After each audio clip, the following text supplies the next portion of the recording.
Yo, what's good, everybody? In this episode, we'll be talking about the safety for the pure vision Teslas. So, let's get on with this episode.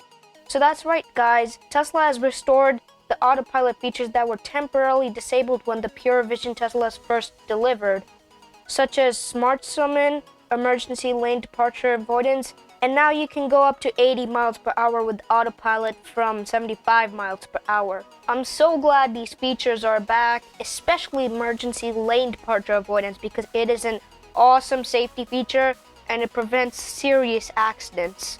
Smart Summon is also pretty handy in parking lots. It's not perfect, but it is handy. So far, there hasn't been any downsides with the safety for the pure vision Teslas.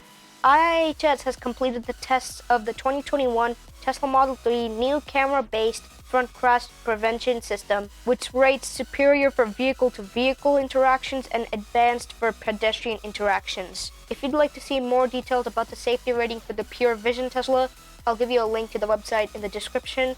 But so far, there hasn't been any downside with the safety for the pure vision Tesla. Elon states that it'll be even safer than having a radar, but what do you guys think? Let me know in the comments. Anyways, that will be it for today's episode.